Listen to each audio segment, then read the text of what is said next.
¿Qué pasa cuando un hombre que todos creyeron traidor regresa sin armas y cambia la historia de la humanidad con una sola enseñanza? Veremos a 5 ascetas que lo rechazaron por abandonar el ayuno extremo y luego lo vieron caminar hacia ellos con el cuenco vacío y la mirada tranquila. Descubrirás que el primer ser en alcanzar la iluminación no fue un sabio ni un milagro, sino un hombre que al escucharlo se levantó y dijo: he comprendido. Esto es solo el comienzo, empezamos. La primera sangha no era un grupo de devotos. Era un grupo de ascetas que habían abandonado al Buda cuando él renunció a la mortificación extrema. Ahora, 5 años después, lo volvían a encontrar. No como un maestro que imponía reglas, sino como un hombre que había encontrado la salida del sufrimiento. La primera sangha se formó porque esos 5 hombres, tras escuchar el Dhammacakkappavattana Sutta, vieron con claridad lo que antes les había sido invisible: el camino medio. No más autoflagelación. No más complacencia. Solo la práctica consciente. La primera sangha lo vivía, no lo enseñaba. La primera sangha no tenía templo. No tenía tierras. No tenía riquezas. Vivía con lo que la gente les daba al amanecer, cuando caminaban en silencio con el alms bowl en la mano. No pedían. No exigían. Solo recibían lo que se les ofrecía, sin preferencia, sin agradecimiento excesivo, sin rechazo. La primera sangha mendigaba no por necesidad, sino como ejercicio de humildad, de desapego, de interdependencia. Cada bocado era un recordatorio: no posees nada, ni siquiera tu cuerpo. La primera sangha no tenía jefes. Pero tenía orden. Kaundinya, el primero en iluminarse, no se convirtió en líder. El Buda no nombró a nadie. El orden surgió de la práctica. Los monjes se sentaban juntos en silencio. Se lavaban los pies antes de entrar a la misma sala. Se vestían con andrajos cosidos de telas desechadas. Se bañaban en el río Ganges. Se levantaban antes del alba. Se acostaban cuando caía la noche. La primera sangha no tenía reglas escritas, todavía, pero tenía costumbres que se repetían hasta convertirse en norma. Si te está gustando, por favor, suscríbete, nos ayuda a seguir trayéndote más videos. Esa norma, más tarde, se convertiría en el Vinaya. La primera sangha no se reunió por afinidad. Se reunió por experiencia compartida. Los 5 habían vivido juntos en la penitencia. Habían visto al Buda perder peso, temblar, caer. Habían creído que se había rendido. Ahora, lo veían radiante, sereno, libre. La primera sangha se formó porque todos sabían lo que era el fracaso. Y ahora, todos veían el camino. No había discípulos pasivos. Había hombres que habían probado el infierno de la autonegación y habían encontrado la paz en la observación. Kaundinya enseñó a otros. Bappa, Bhattacharya, Mahanama y Asaji hicieron lo mismo. Cada uno que alcanzaba la iluminación se convertía en un nuevo punto de luz. La primera sangha no creció por proselitismo. Creció porque la vida que vivían era tan distinta, tan clara, tan libre, que otros no podían ignorarla. Un hombre que no posee nada, que no odia, que no se apegue, que no teme la muerte, ese hombre atrae. La primera sangha era el ejemplo vivo de lo que el Buda decía. La primera sangha no tuvo escritura. Todo el Dhamma se transmitió de memoria. Los monjes recitaban juntos, día tras día, las enseñanzas que habían escuchado. No había libros. Solo voces. Y en esas voces, la verdad se mantenía viva. La primera sangha fue el primer sistema de transmisión oral del budismo. Cada monje era un archivo ambulante. Cada reunión, una repetición sagrada. La primera sangha no solo vivía la verdad, la preservaba. La primera sangha enfrentó conflictos.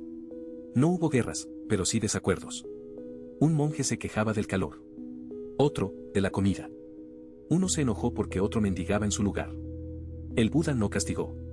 No excomulgó. Escuchó. Y luego, estableció una regla: si no hay acuerdo, se discute en asamblea.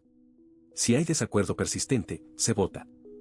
Ese método, nacido en Sarnath, sigue siendo el fundamento de la vida monástica budista hoy. La primera sangha no fue un fenómeno efímero. Fue el modelo. Cada monje que camina con el alms bowl en Tailandia, cada monja que medita en silencio en Corea, cada practicante que renuncia a la propiedad en Japón, todos son descendientes directos de esos 5 hombres en Sarnath. La primera sangha no fue un grupo religioso. Fue una revolución silenciosa. No derrocó reyes. No construyó imperios. No escribió manifiestos. Solo vivió. Y en esa vida, cambió la historia de la conciencia humana. La primera sangha demostró que la libertad no se logra con poder, sino con renuncia. La primera sangha sigue viva. Porque cada mañana, en Asia y más allá, un monje se levanta antes del alba. Se viste con el mismo color de tierra quemada. Camina en silencio. Recibe su comida. se sienta. Respira. Y recuerda, esto es lo que comenzó con 5 hombres bajo un árbol. Esto es la primera Sangha. Y aún hoy, no ha dejado de existir. La primera Sangha no nació como institución, sino como presencia.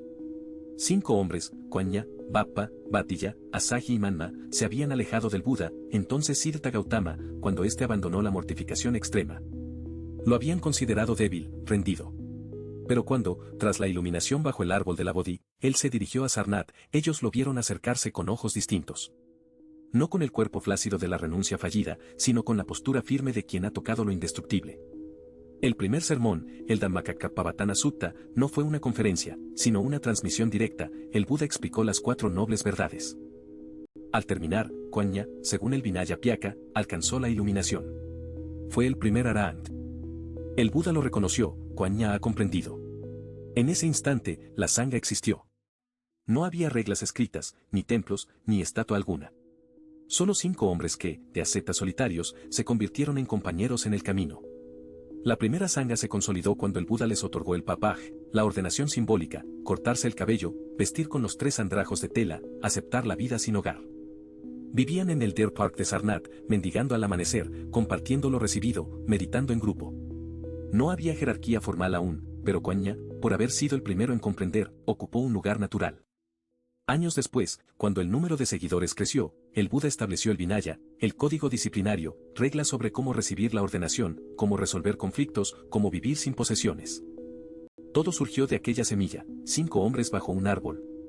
Los datos son concretos, la fecha tradicional es el 15 de julio del año 528 a.C., en el plenilunio del mes de Asadá. El lugar, el Isipatana, hoy llamado Sarnath, en el estado indio de Uttar Pradesh. Hoy, en ese sitio, hay un estupa de piedra gris construido por Asoka en el siglo III a.C. y un monasterio tailandés que replica el estilo antiguo. Pero la Sangha sigue viva no en las ruinas, sino en la rutina diaria, el monje que camina descalzo, que se sienta en silencio, que recuerda a Kuan-Yin. La primera Sangha no se disolvió con el parinirvana del Buda. Sobrevivió porque no dependía de una persona, sino de un método, la atención plena, la ética compartida, la meditación colectiva. Hoy, en los templos de Myanmar, los monjes aún usan el color de tierra quemada. En Japón, los SJ recitan los mismos versos del Vinaya. En Occidente, centros budistas se abren con la misma intención, crear un espacio donde la presencia colectiva sustituya a la autoridad individual. La primera Sangha no es historia. Es práctica. No es recuerdo. Es acción. Si te ha gustado, suscríbete para más historias increíbles. Nos ayuda mucho a seguir creciendo.